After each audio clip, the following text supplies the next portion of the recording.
Hello everyone, welcome to Veranda IAS के एक बहुत ही क्रिस्प और एनालिटिकल करंट अफेयर सेशन में मैं हूं Supriya and you are watching Veranda IAS YouTube channel. आज के सेशन का फोकस होगा कुछ ऐसे बर्निंग इश्यूज पर जो यूपीएससी के जीएस पेपर 2 और जीएस पेपर 1 के लिए डायरेक्टली रेलेवेंट है, जैसे कि इलेक्टोरल रिफॉर्म्स पे बात करेंगे, रिप्रोडक्टिव राइट्स के बारे में।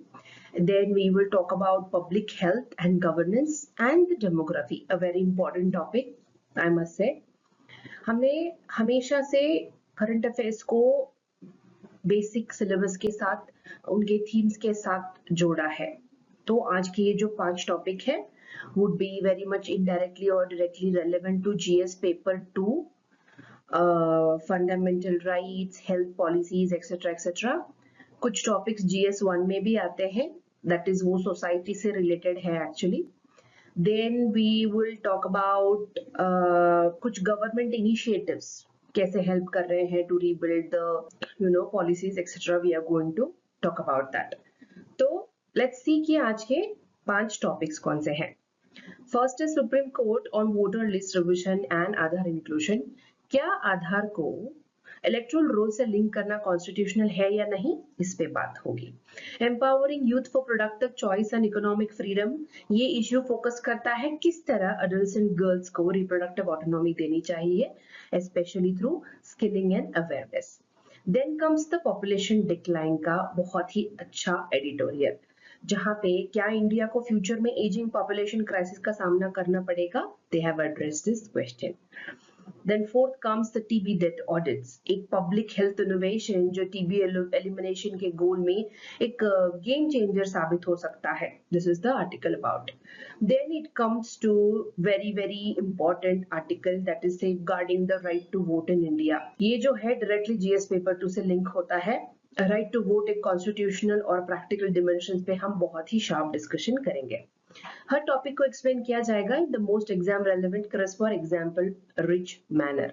तो शुरू करते हैं पहला topic about the supreme court stand on voter list revision and Aadhaar का इंक्लूजन का क्या मामला है।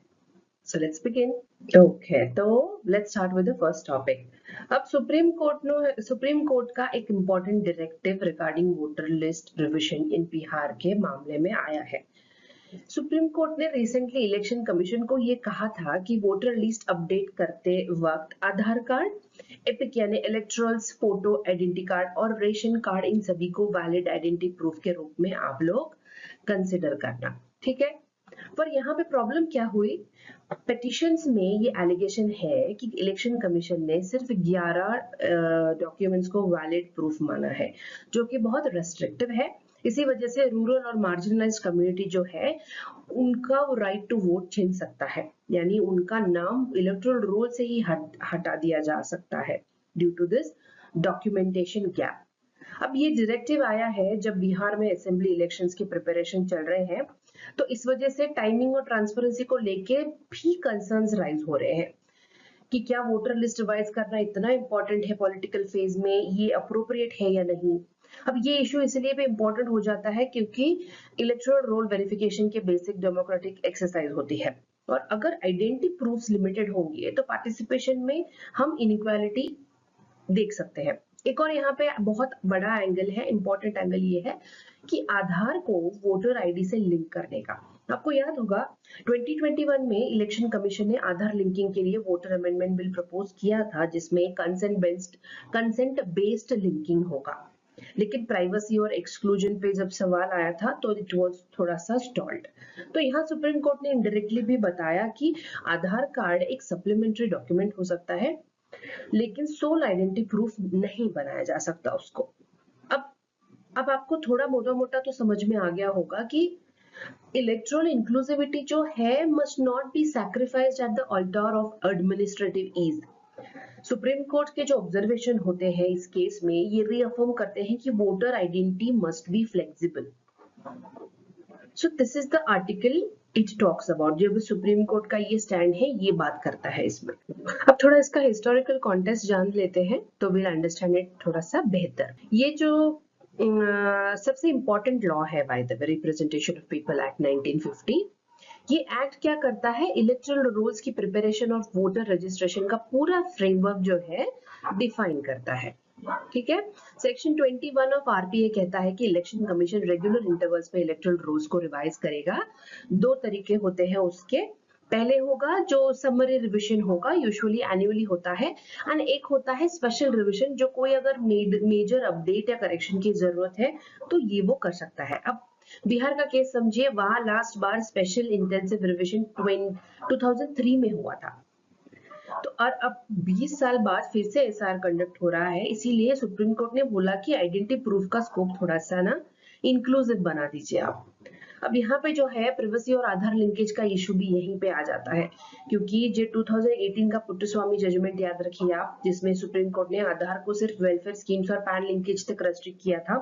वोटिंग जैसे फंडामेंटल डेमोक्रेटिक प्रोसेस के लिए आधार को मैंडेटरी बनाना अनकॉन्स्टिट्यूशनल बोला था, unless backed by a very strong legal safeguard. ये जजमेंट वोटर आईडी आधार लिंकेज डिबेट का एक बहुत ही कोर बेस बन गया है।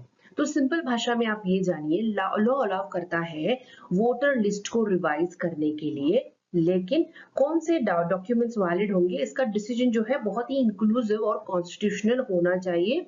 This is the basic necessity itself. तो हमें थोड़ा सा हिस्टोरिकल इसका बैकग्राउंड मिल गया है। ये कुछ बेसिक कॉन्सेप्ट्स है, SIR, Aadhaar and citizen constitution provision क्या क्या है उसके बारे में थोड़ा बात करते हैं, ताकि आपको समझने में आगे भी कभी आसानी हो जाएगी। आपको अभी तक के समझ में आ गया कि स्पेशल इंटेंसिव रिवीजन जो है एक डिटेल्ड रिवीजन एक्सरसाइज होती है आरपीए के एक्ट के अंडर, जिसमें कुछ ये जो वोटर रोल्स होते हैं उनमें कुछ मेजर एरर्स, गैप्स या डुप्लीकेशन होते हैं वो मिल जाते हैं। अब ये रूटीन समरी रिवीजन से बहुत अलग होता है, क्योंकि ये तब होता है जब फील्ड डेटा में सीरियसली डिस्क्रिपेंसी आए। बिहार में करंट एसआईआर भी इसी वजह से हो रहा है। आधार एंड सिटीजनशिप की जब बात करते हैं, ये कंफ्यूजन का एक बहुत मेजर सोर्स बन गया है। आधार एक आइडेंटिटी प्रूफ है, सिटीजनशिप का प्रूफ नहीं है। आपको याद रखना है कि आधार एक्ट 2016 के अंडर ये रेसिडेंट्स को इश्यू होता है, जिसमें नॉन सिटीजन भी इंक्लूड हो सकते हैं। इसीलिए आधार का यूज वोटर रजिस्ट्रेशन में काफी कंट्रोवर्शियल बन जाता है। Then we'll talk about the constitutional provisions. Article 326 कहता है इंडिया में वोटिंग अडल्ट को सफरेज भी बेस्ड है, यानी कि इंडिया में जो है अडल्ट सफरेज भी बेस्ड है, यानी 18 से आगे होना चाहिए और सिटीजन होना चाहिए to cast the vote. Article 324 बोलता है इलेक्शन कमीशन के पास जो है सुपरिटेंडेंस और कंट्रोल का पावर है, इसीलिए वोटर लिस्ट रिवाइज करने का उसको वो रिस्पॉन्सिबिलिटी मिला है। Then we talk about article 21, right to life के अंडर डिग्निटी का पार्ट माना जाता है ये, और ये जो डिसएनफ्रेंचाइजमेंट या अनफेयर वोटर एक्सक्लूजन डिग्निटी का वायलेशन हो सकता है। This is what the article says. अब ये जो हम एपिक के बारे में बात कर रहे थे पिछले इसमें, मैंने बोला इलेक्टर्स फोटो आइडेंटिटी कार्ड, ये इलेक्शन कमीशन द्वारा इश्यू किया जाता है और स्टैंडर्ड आइडेंटिटी डॉक्यूमेंट के रूप में यूज होता है during the election as identity proof. ये सब टर्म्स प्रीलिम्स में बहुत डायरेक्टली पूछे जा चुके हैं और मेंस में भी कॉन्स्टिट्यूशनल एथिक्स और वोटर राइट्स के पर्सपेक्टिव से बहुत ज्यादा इंपॉर्टेंट है। तो what you have to always remember is, अगर आप कोई ऐसे आंसर भी कंस्ट्रक्ट कर रहे हो, when you come across any question like that, you can quote article 21, then you can mention Aadhaar act में क्या मेंशन किया था, फिर बोलोगे आप कि आर्टिकल 326 कैसे आपको वोटिंग राइट देता है। ये क्या हो जाएगा, आपका एक बहुत ही मल्टी डायमेंशनल जो है आंसर बन जाएगा। यहाँ पे you can frame a very beautiful answer out of it. आपको बहुत एक एनहांस्ड वर्जन मिल जाएगा, सारे पर्सपेक्टिव जो है आप यहाँ पे कवर कर लेंगे। तो अब समझते हैं कि ये इशू ग्राउंड लेवल पे कितना इम्पैक्टफुल है और आगे जाके जो वोटर राइट्स और इलेक्टोरल पॉलिसी का जो फंडा है उसको कैसे शेप करेगा ये। अब हम डिसफ्रेंचाइजमेंट की बात करेंगे, तो जब इलेक्शन कमीशन सिर्फ लिमिटेड डॉक्यूमेंट्स को ही आइडेंटिटी प्रूफ की तरह लेता है, तो वल्नरेबल ग्रुप जैसे माइग्रेंट वर्कर्स हो गए, लैंडलेस लेबर्स हो गए या अर्बन पुअर भी हो गए, तो उनके राइट्स पर जो है वो डायरेक्ट इम्पैक्ट होगा। ये ग्रुप जो है डॉक्यूमेंटेशन में ऑलरेडी बहुत ज्यादा वीक होते हैं, और अगर उनका आधार या एपिक मिसमैच हो गया तो उनका नाम वोटर लिस्ट से जो है कट हो जाएगा। When it comes to jurisdictional questions, petitioner का कहना है थी कि सिटीजनशिप वेरिफिकेशन होम मिनिस्ट्री का काम होता है, इलेक्शन कमीशन का नहीं। ये बात इसीलिए क्रुशियल है क्योंकि वोटर लिस्ट से नाम हटाना सिटीजनशिप स्टेटस पे बेस्ड नहीं होना चाहिए unless a very proper legal process is followed. If we talk about the precedent setting, ये केस अभी प्रेसिडेंट बन सकता है किसी वजह से क्योंकि पूरा इंडिया में जो है वोटर रजिस्ट्रेशन के नॉर्म्स भी अफेक्ट हो रहे हैं। स्पेशली ये जो आधार वोटर आईडी लिंकेज का ड्रामा है वो फिर से ऑन हो जाएगा।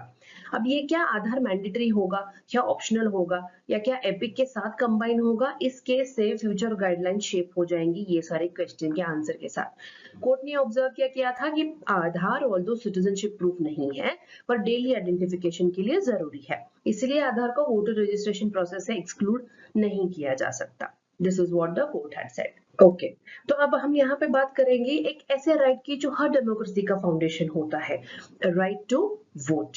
इंडिया ने 1950 में ही यूनिवर्सल अडल्ट सफराज अडॉप्ट किया था बिना किसी कास्ट, जेंडर, लिटरेसी या प्रॉपर्टी क्वालिफिकेशन के। ये एक रेवोल्यूशनरी स्टेप था पोस्ट कॉलोनियल वर्ल्ड में, जब कैसे कई देश अभी भी रेस्ट्रिक्टेड फ्रेंचाइज यूज कर रहे थे। और 1988 में आया 61st कॉन्स्टिट्यूशनल अमेंडमेंट एक्ट, जो उन्होंने 21 से एज को घटाकर 18 साल बना दिया उसमें। Imagine, it is a very nice and beautiful amendment है। ये क्या किया उन्होंने, ये स्टेप जो था यूथ को एम्पावर करने के लिए था। लेकिन क्या right to vote fundamental right है? टेक्निकली नहीं है।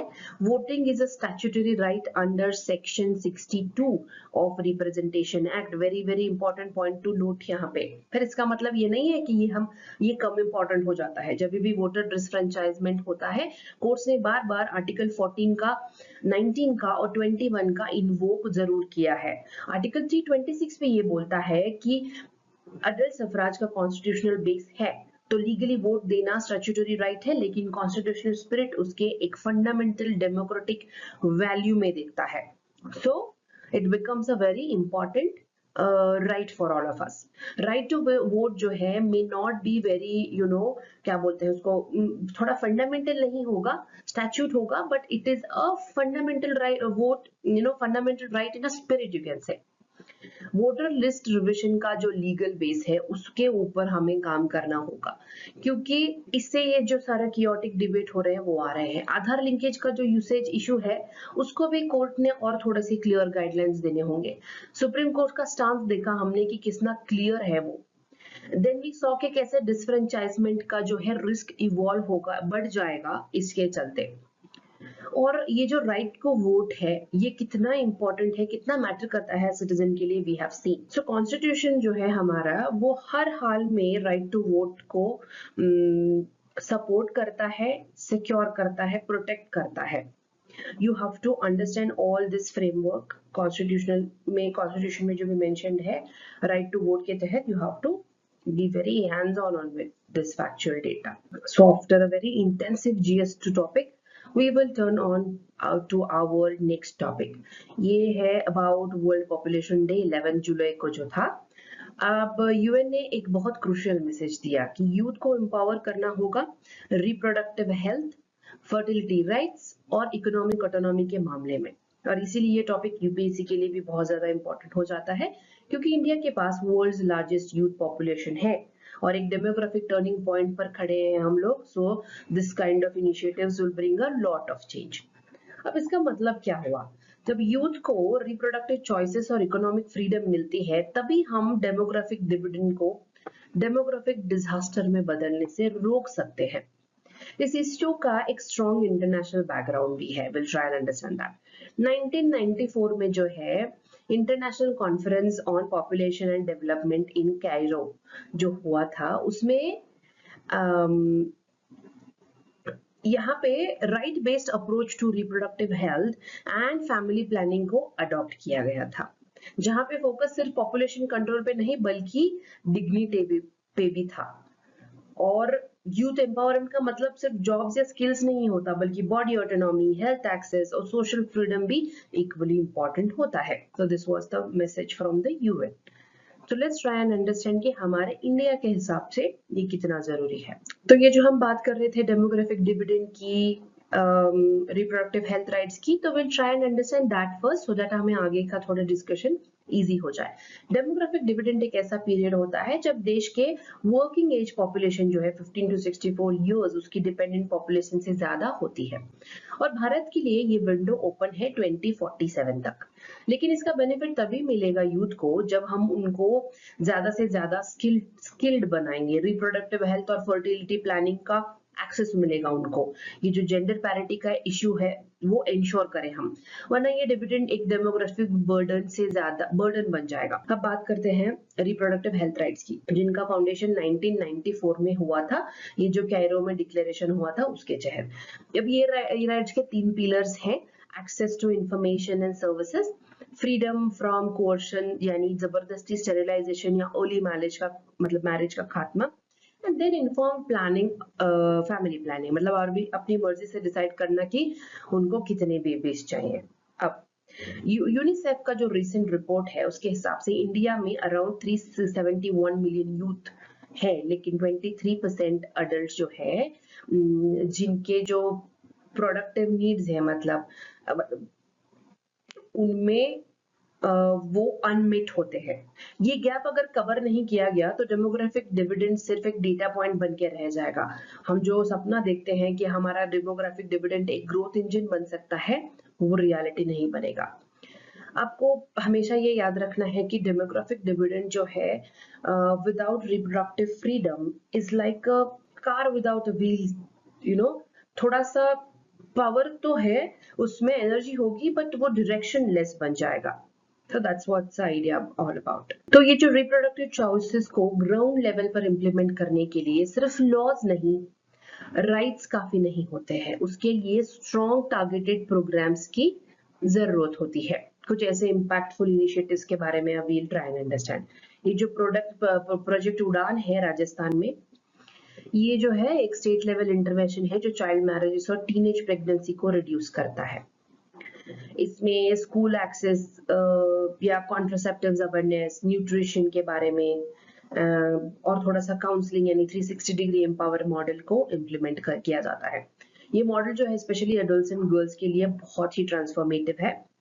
Then will talk about the Advika and Sampark in Odisha. इनका फोकस है गर्ल्स को स्कूल में बनाए रखना, कम्युनिटीज को थोड़ा सेंसिटाइज करना और अर्ली मैरिज को थोड़ा सा डिले करना।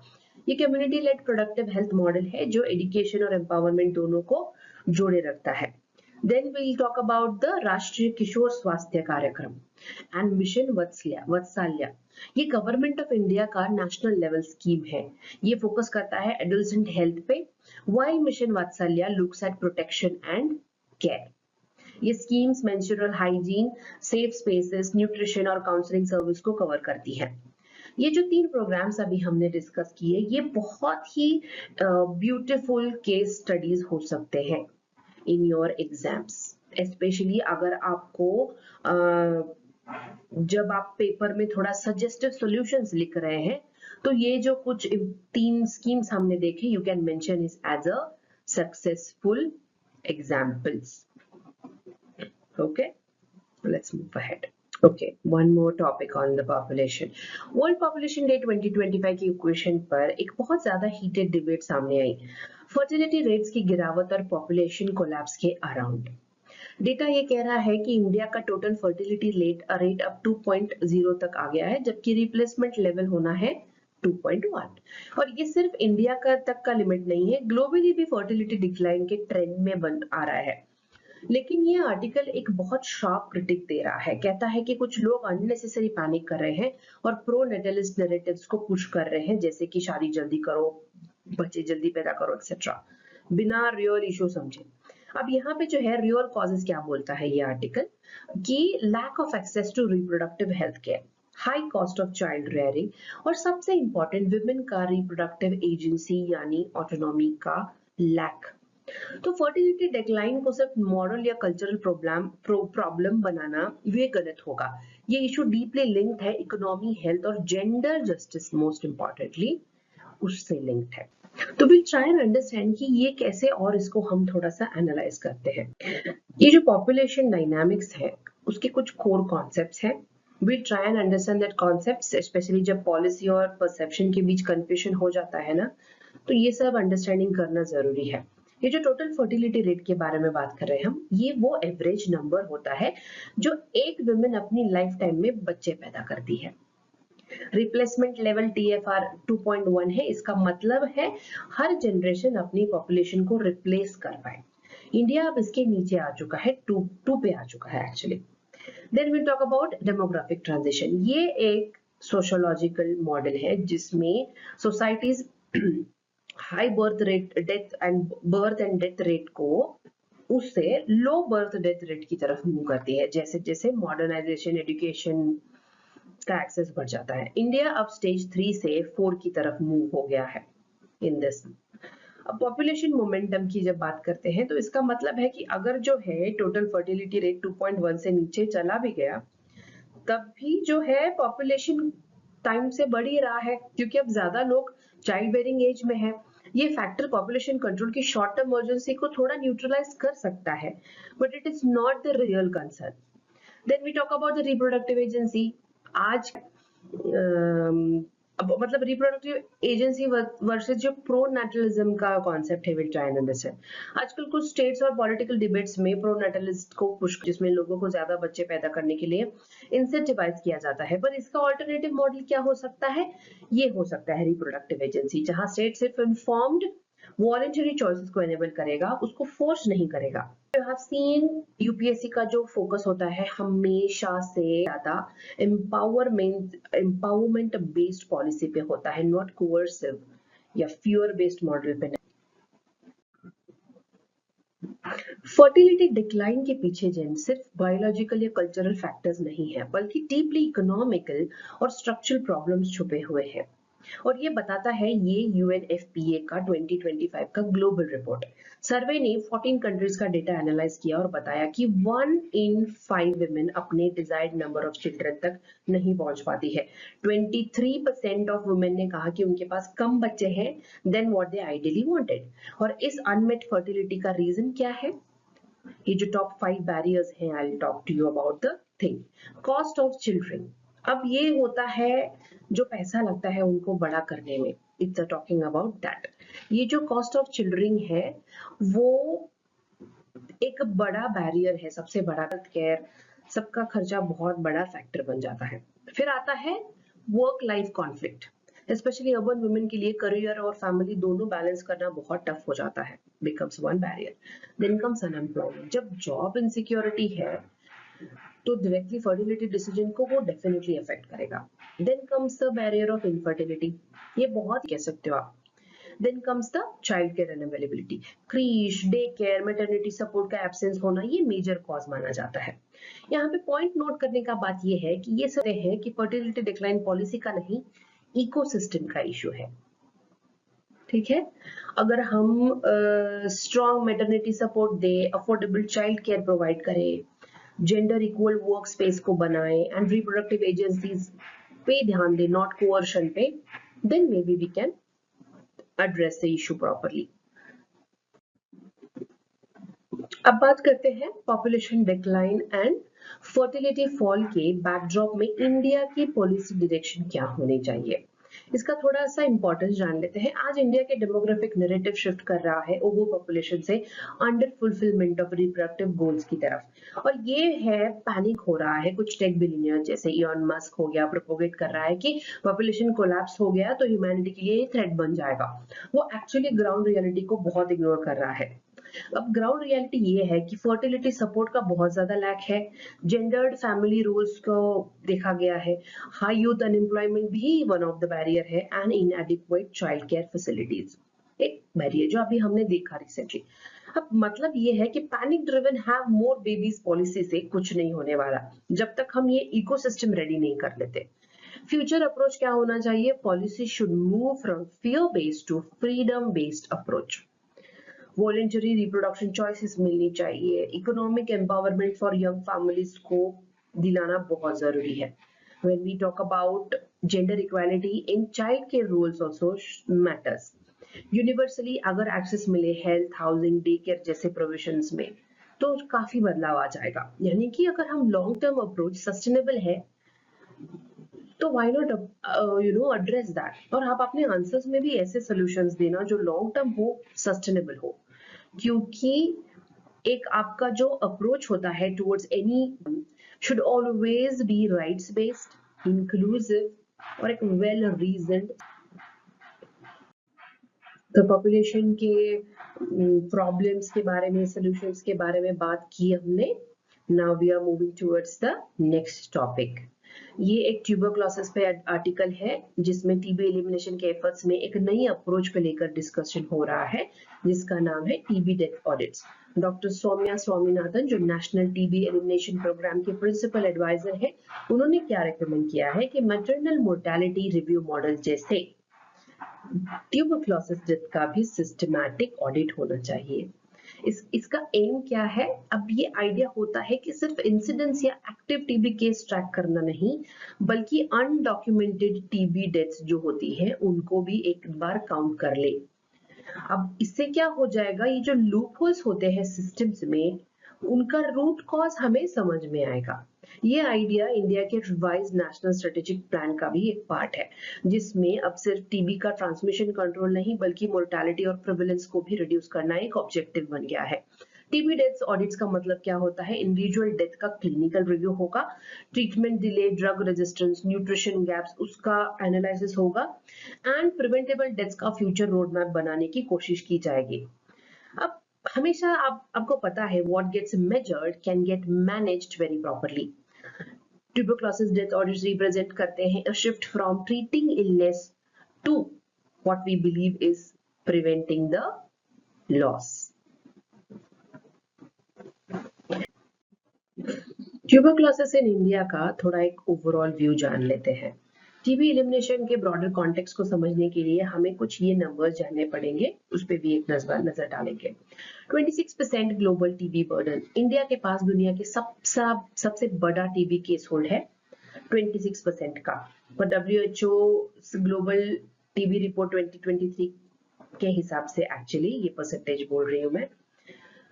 इसका मतलब है कि every 1 in 4 TB patient globally is from India.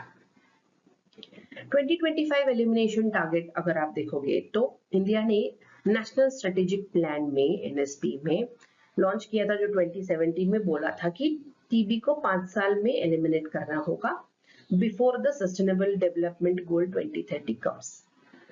Mortality decline के बारे में अगर आप देखोगे तो टीबी डेथ्स पर 1 लाख पॉपुलेशन गिरे हैं फ्रॉम 35 टू अभी 22 पे। ये पॉजिटिव है, लेकिन अब उतना भी इम्प्रेसिव रिजल्ट नहीं है। यहाँ पे गोल 0 बनाने का था ना, और यहाँ पे भी टीबी डेथ्स ऑडिट यहाँ पे हेल्प करेगी टू अंडरस्टैंड कि एक्चुअली क्या हो रहा है। अब ये जो 50% अनडायग्नोस्ड केसेस होते हैं, सर्वे बेस्ड एविडेंस क्या कहता है कि 50% से भी ज्यादा केसेस डायग्नोसिस ही नहीं होते हैं। इसका मतलब लोग ट्रीटमेंट नहीं ले रहे हैं, डेथ्स अनडॉक्यूमेंट हो जाती है, डिसीज जो है साइलेंटली स्प्रेड करेगा, मार देगा। ये ground reality TB death audit model को बहुत ही इंपॉर्टेंटली इंप्लीमेंट करने की जरूरत मानता है। टीबी एलिमिनेशन जो है अब रिक्वायर सर्वेलेंस। अब ये NSP पे मेंशन करना और गोल्स बनाना ये सब हो गया है। We need to actually have some evidence based approach for this. TB death audit को इम्प्लीमेंट करने का प्रोसेस बिल्कुल स्ट्रक्चर्ड और सिस्टमिक है। ये सिर्फ एक पोस्टमार्टम एक्सरसाइज नहीं होगी, बल्कि फ्यूचर को एक प्रिवेंशन टूल जैसे साबित होगा।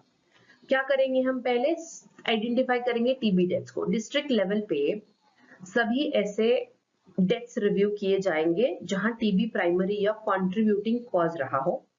ये सर्वेलेंस सिस्टम को ग्रैन्युलर बना देता है। Then analysing the gaps.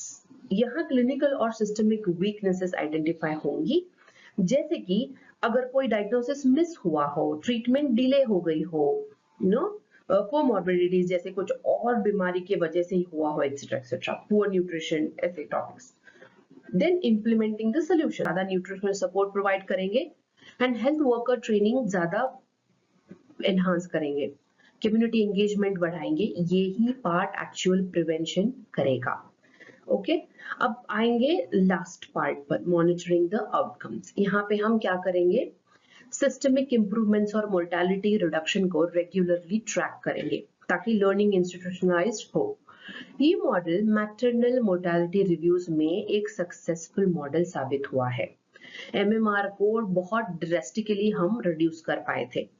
Now the same approach is being proposed for TB as well. अब from counting deaths to preventing them कितना effective solution है ये। TB deaths audits और जो ये लीप है, मतलब ये जो लूप होल्स है, ये हम और ज्यादा अकाउंटेबल हो जाएंगे हेल्थ गवर्नेंस की तरफ if we use such models. TB deaths audit सिर्फ एक रिकॉर्ड कीपिंग या कंप्लायंस एक्सरसाइज से नहीं, इसका इम्पैक्ट इमीडिएट और लॉन्ग टर्म देखने को मिल जाएगा हमें। इसके अगर आप इमीडिएट बेनिफिट्स देखोगे तो improved data quality on TB mortality को मिल जाएगा हमें, एक बहुत ही एक्यूरेट नंबर जो हमेशा अनडॉक्यूमेंटेड होता है। ये जो हम गैप आइडेंटिफाई करेंगे उससे क्या होगा, रॉन्ग डायग्नोसिस, ट्रीटमेंट डिले, ये सारे इश्यूज जो है सब सामने आ जाएंगे। कोमॉर्बिडिटीज का जो रिस्क है जैसे HIV, डायबिटीज और कोई प्रॉब्लम, इस सब का रोल टीबी मोर्टेलिटी में बहुत ही क्लियरली सामने आएगा। अब ये जो एनहांस्ड अकाउंटेबिलिटी है एट डिस्ट्रिक्ट लेवल, ये जो मॉनिटर करेंगे सारा चीज, ये क्या हो जाएगा, ऑफिशियल जो है ज्यादा एक्टिवली पार्ट लेंगे इस सब में। लॉन्ग टर्म इम्पैक्ट भी है इसके कुछ, जैसे कि अगर हम क्या कर पाएंगे, फास्टर टीबी डेथ रिडक्शन हो जाएगा। डेटा दिखाता है कि डेथ को कंट्रोल करने का जो इंसिडेंस है वो ज्यादा क्विकली अचीव हो सकता है यहाँ पे। ये अगर हम इसको आयुष्मान भारत से इंटीग्रेट करेंगे, हेल्थ एंड वेलनेस सेंटर्स को टीबी स्क्रीनिंग और मैनेजमेंट में लिंक करेंगे, becomes very impactful. Nutrition support देंगे हम, जो स्कीम्स होते हैं निक्षय पोषण जैसे योजनाओं की, जैसे जो 500 पर मंथ का न्यूट्रिशन इंटेंसिव देता है, we can launch something like that. Outcome focus shift मिलेगा यहाँ पे, यानी कि हम क्वांटिटी नहीं देखेंगे, यहाँ पे फोकस होगा क्वालिटी पे, क्वालिटी रिजल्ट्स पे। एक बहुत ही truly people centric public policy बन जाएगी। टीबी डेथ्स ऑडिट जो है मार्क करता है transition from pragmatic box ticking to a very much outcome oriented public health strategy, यहाँ पे जो हमने अभी ये डिस्कस किया। तो हम इस पूरे डिस्कशन का एक बहुत ही स्मार्ट रैप अप करेंगे 3 मेजर टेकअवेज में। जो डॉक्यूमेंट इंक्लूसिविटी की बात की, जब हमने, सुप्रीम कोर्ट ने रिसेंटली इलेक्शन कमीशन को डायरेक्ट किया कि आधार, एपिक और रेशन कार्ड सबको वैलिड आइडेंटिटी प्रूफ माना जाए वोटर लिस्ट रिविजन के टाइम में।